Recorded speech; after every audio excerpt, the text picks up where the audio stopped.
It's WNYC in New York. Longtime listeners to this show, New Sounds, know that we've heard lots of unusual recordings over the years, but this next one is really quite astonishing. It comes to us from a remarkable figure in 20th century Iranian music. His name is Ustad Elahi.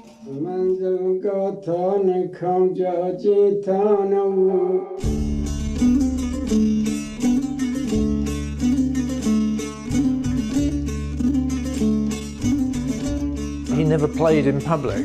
He never played on the radio. He never gave a concert. He was a kind of secret musician. A couple of his pieces were recorded through a door. He didn't even know the tape recorder was on. If we try to describe him in a few words, he was a thinker, a judge, and one of the most remarkable musicians of the 20th century. Il avait de tous bords qui venaient.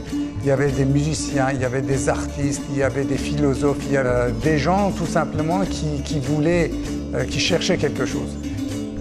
The thing that surprised me the most about Ustad Elahi's music was the continuous understatedness of it, and yet my continuous interest in it.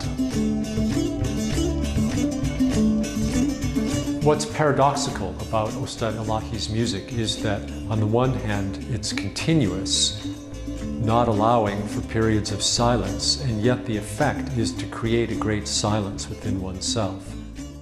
Although the tembur is an unfamiliar instrument, I think there's elements of Elahi's passionate approach that we can understand pretty fast. We can connect with that.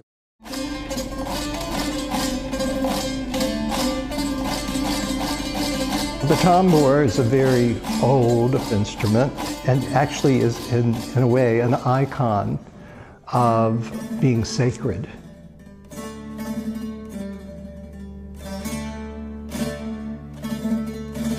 He was a master by the time he was 9.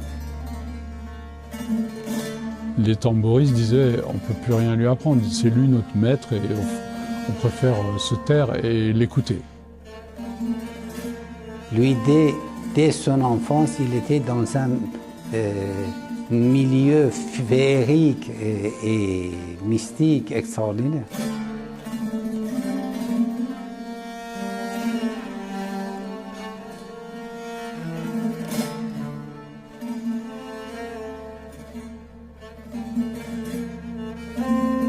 He never considered the mystical pursuit to be a question of tradition. True mysticism always has to be alive and has to appeal and respond to the needs of people at various times. We can be filled with music, but in order to communicate it, in order to share it, we have to actually learn to play. And from Ustad's point of view, life is really about learning to play the instrument of the soul.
La tambour que vous entendez de nos jours et que vous voyez, en fait, c'est mon père qui a fait de ce tambour ce que vous voyez. I know that Ustad Elahi added an extra string and detuned it slightly from its twin. And this slight difference of pitch creates beating tones between the two strings. There's a whole harmonic architecture. You can use these two strings together or separately and actually finger them. And also with the other strings singly that also can be fingered with the thumb, which is one of his innovations. Mon père, c'était le premier à utiliser les 5 doigts. En fait, c'est pour avoir dissonance et surtout l'effet polyphonique. Everything about his life was sort of innovation. And the instrument part of it was just one part of it. What he did do was try to standardize the proportions of the instrument. And he has some writings where he recommends how the instrument should be made with the correct proportions. Not just the phrasing, but the rhythmic structures are quite sophisticated. They're repeating each other very asymmetrically and coming to rests in moments which you don't necessarily expect.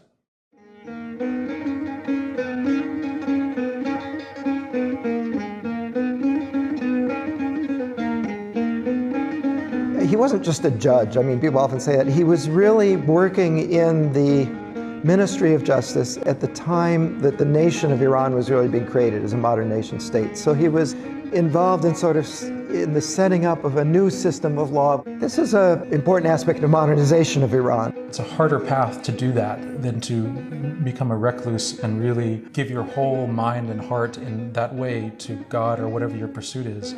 But to do it at the same time and keep it alive and integrated with real living is actually the ultimate example.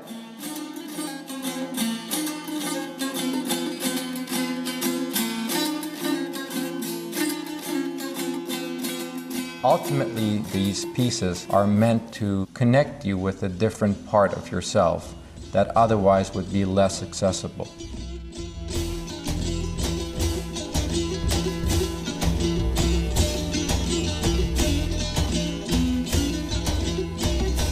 I think it was the first thing I heard, this Yellow Shahi suite.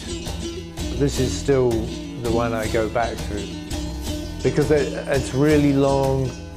It never lets up. It's a really great long exploration. He was playing the March of the Angels.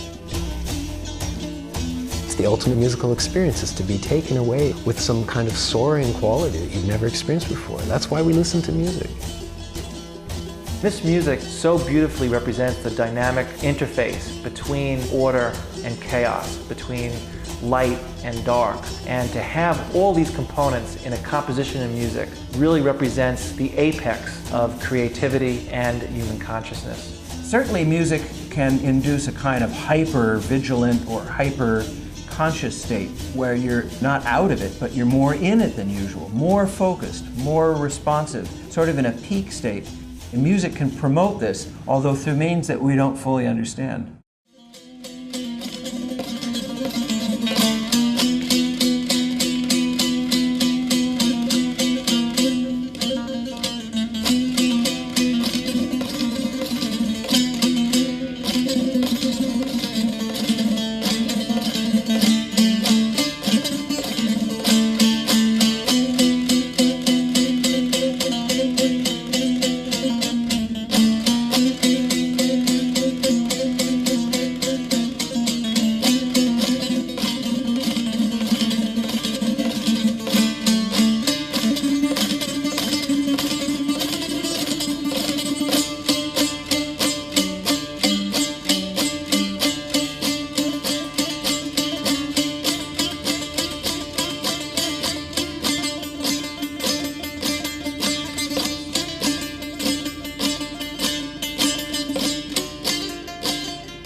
is really to be understood as mystical poetry, and that means that there are meanings that are hidden, but one can attain them, one can reach them through a kind of mystical understanding.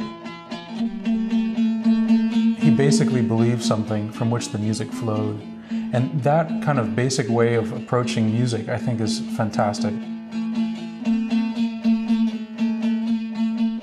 What Ustad Elahi's life shows us is that when we look back at the historical accounts or the mythical accounts of the great sages of the past and sometimes wonder to ourselves, could such an extraordinary person have really lived and walked this earth?